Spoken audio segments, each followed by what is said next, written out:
but they had each other. Hi, welcome to Ramos Reviews. Here I'll be quickly expressing my thoughts and opinions about all types of movies. Today I will be reviewing my first movie on the channel. I don't have a clear rating system, but I do based on things like how well it's made, like the special effects, directing, acting, how good it's written, like the story, characters, and creativity, and how entertaining I found the movie to be overall. Also, if you agree with me, that's great, and if you don't, that's also fine. Everyone is open to an opinion, and this is just mine. So now that you understand my reasoning, let's talk about 2021's Antlers, directed by Scott Cooper.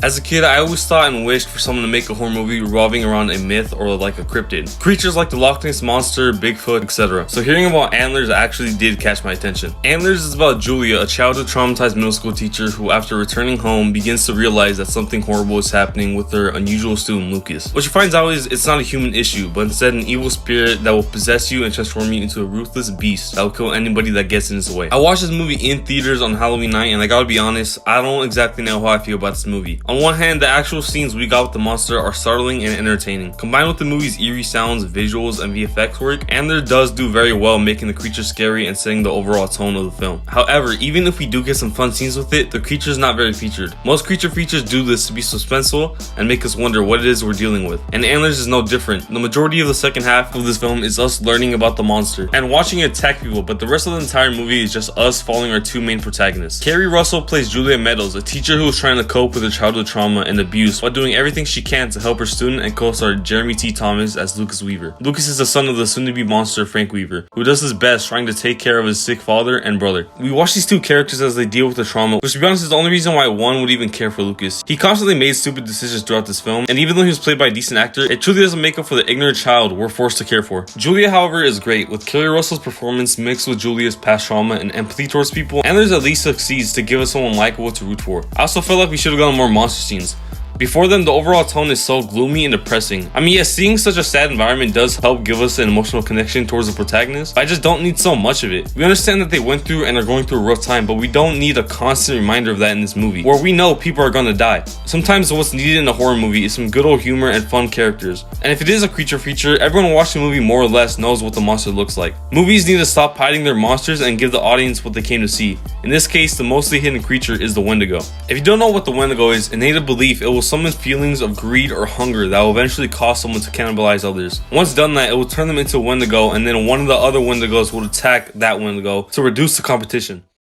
However, in Antlers, Wendigos are almost like slow-turning zombie xenomorphs. The Wendigo spirit will somehow attack or just infect someone, giving them feelings of sickness and hunger, slowly causing them to become pale, lanky creatures, almost like a zombie golem. Very similar to how they look in the Till Dawn video game. Though once they get a taste of human flesh, they will transform into the accurate version of the Wendigo, a tall, scrawny, minotaur-looking creature with a deer skull for a face and heavy, sharp antlers. Like I said, we don't see much of it throughout the movie, nor do we get a real clear, bright shot of it. Still, it's genuinely creepy, and with the scenes we get, it's definitely threatening. Seeing it in action, hands down, is the best part of this movie. Unfortunately, the worst part of this movie is character-based. We get some side characters that are either there to get killed, or they're just not very good. Two of which gave really bad performances in many scenes. Both would show no emotion as they read their lines, and this sucks considering one of them is a police officer finding bodies around town with childhood trauma and apparent anger towards Julia, none of which is ever facially or vocally expressed. What's going on? We found a part of a man in the woods today.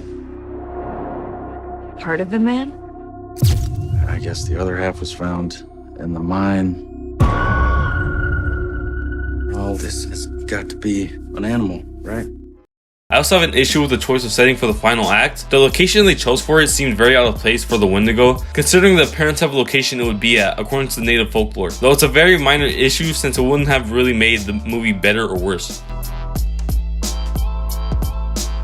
Overall, this movie does well with the story and tone that it's trying to achieve, while semi-accurately and respectfully depicting a version of the Wendigo that I think most people would enjoy. But due to the director's choice of a constant depressing mood and bad acting, this movie is a bit of a letdown, even if I did enjoy all the Wendigo scenes. Still, a lot of the movie is frankly just a slow, boring, depressing movie. I would give Antlers a rating of a 6 out of 10 with a recommendation to watch if you enjoyed movies like Jeepers Creepers, Alien, or Creature from the Black Lagoon. Thank you for watching my review on Scott Cooper's Antlers. I'm currently binging a large list of iconic and cult classic movies, so if you want me to review any of them or have any movie recommendations, horror or not, that you would want me to review, please feel to comment them down below and leave a like. I would thoroughly appreciate it, and I'll talk to you in my next review.